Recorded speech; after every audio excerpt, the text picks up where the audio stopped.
Hi, இன்னைக்கு நம்ம என்ன சமைக்க போறோம்னு பார்த்தீங்கன்னா பெப்பர் சிக்கன் மசாலா. அதுக்கு ஒரு கடாய் எடுத்துக்கோங்க. தேவையான அளவுக்கு எண்ணெய் ஊற்றிக்கோங்க. கடலை எண்ணெய் ஊற்றிக்கோங்க. ரீஃபைண்ட் ஆயிலெலாம் மோஸ்ட்லி யூஸ் பண்ணாதீங்க. கடலை எண்ணெய் நல்ல எண்ணெய்லாம் யூஸ் பண்ணிக்கோங்க. நான் வந்து 2 பெரிய வெங்காயம் எடுத்திருக்கேன். 2 பெரிய வெங்காயம் கட் பண்ணி போட்டுக்கோங்க.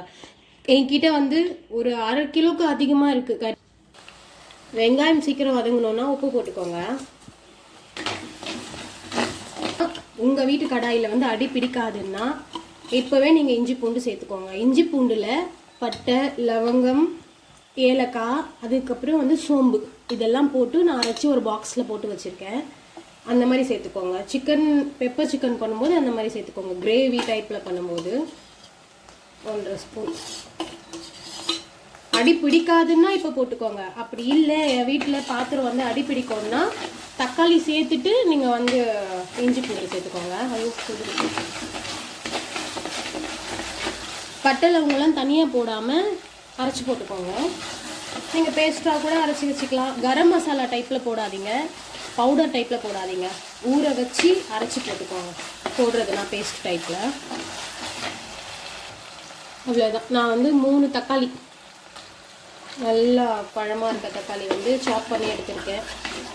எப்போவுமே நான்வெஜ்ஜுக்கு நிறைய வெங்காயம் சேர்த்துக்கோங்க, தக்காளி கம்மியாக போடுங்க. ரெண்டுமே ஈக்குவல் அமௌண்ட் வந்து பிரியாணிக்கு தான் அந்த மாதிரி போடணும். கிரேவி, தொக்கு அந்த மாதிரி பண்ணுறோம்னா வெங்காயம் அதிகமாக இருக்கணும், தக்காளி கம்மியாக இருக்கணும். இல்லைன்னா கிரேவி வந்து புளிப்பாயிடும். தக்காளி பார்த்திங்கன்னா நல்லா வதங்கிடுச்சு. நான் மஞ்சத்தூள் போட்டு கழுவி வச்சுருக்கேன் சிக்கன், அதை போட்டுக்கலாம்.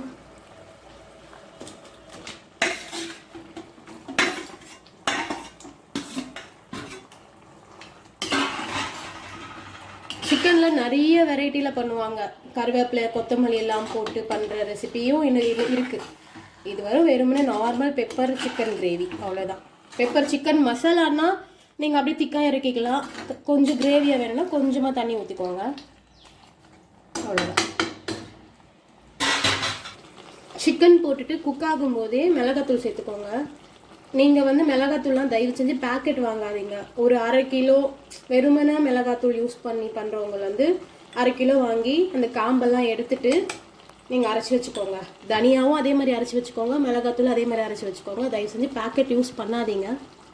1.5 ஸ்பூன் மிளகாத்தூள், 1.5 ஸ்பூன் தனியாத்தூள். தனியா கலர் வருது, தயவு செஞ்சு யூஸ் பண்ணாதீங்க. என்னோடது இது வீட்டு மிளகாத்தூள், வீட்டில் அரைக்கிற மிளகாத்தூள். அதனால கலர் வந்து பார்த்திங்கன்னா இந்த மாதிரி தான் இருக்கும். நீங்கள் கடை மிளகாத்தூள் போட்டிங்கன்னா டார்க் ரெட்டாக இருக்கும், இல்லை கலர் போட்டிருப்பாங்க. அவ்வளோதான். இந்த மாதிரி பண்ணிவிட்டு தண்ணி ஊற்றக்கூடாது, சிக்கன்லேயே தண்ணி வரும். இப்போது நீங்கள் மூடி வச்சுடுங்க, அவ்வளோதான். நல்லா மூடி வச்சுடுங்க. மண் சட்டியில் பண்ணுறீங்கன்னா டக்குன்னு அடி பிடிச்சிரும். தயவு செஞ்சு அப்பப்போ பார்த்து கிளறி விட்டுட்டே இருங்க. சாஃப்டாக குக் ஆகணும், ஓவர் குக் பண்ணிடாதீங்க. இங்கே பாருங்கள், தண்ணியே சேர்க்கல, எப்படி ஆயிருக்கு பாருங்கள். சாஃப்டாக குக் ஆகிருக்கு. இறக்கிடுங்க. 10 மினிட்ஸ் போதும். குக்கிங் வந்து சிக்கனோட குக்கிங் டைம் அவ்வளோதான். அடி பிடிக்காமல் மட்டும் செய்யுங்க, அவ்வளோதான். இதில் நீங்கள் கொத்தமல்லி போட்டு மிளகுத்தூள் போட்டு இறக்கிடலாம். இங்கே பாருங்கள், 2 ஸ்பூன் மிளகு இந்த மாதிரி கோஸாக இருக்கு. அப்படியே போட்டுடலாம். வெயிலுக்கு எரியும், சிக்கனும் எரியும், மிளகும் எரியும். அதுக்கு ஏதாவது குடிச்சிக்கலாம். காலையில் லெமன் ஜூஸ் இல்லைன்னா வந்து ஆம்லா ஜூஸ் ஏதாவது ஒன்று குடிச்சு அதை நம்ம காம்பன்சேட் பண்ணிக்கலாம். 2 கிளறி இறக்கிடுங்க. இங்கே பாருங்க, நம்மளோட பெப்பர் சிக்கன் மசாலா ரெடி. உங்களுக்கு கிரேவி வேணும்னா கொஞ்சமாக தண்ணி சேர்த்துக்கோங்க, நிறைய தண்ணி சேர்க்க வேணாம். இப்படி சாப்பிட்டா தான் சூப்பராக இருக்கும். பார்த்துக்காங்க. சாப்பிடுங்க. சூடாக சாதம் போட்டு இப்படி கொஞ்சமாக சிக்கன் போட்டு கிரேவி ஊற்றி சாப்பிட்டிங்கன்னா சூப்பராக இருக்கும். நம்மளோட chicken pepper masala ready. Try பண்ணி பார்த்துட்டு கமெண்ட்டில் சொல்லுங்கள். இப்படி ஓகே, பை. வீடியோவில் பார்க்கலாம். டாடா.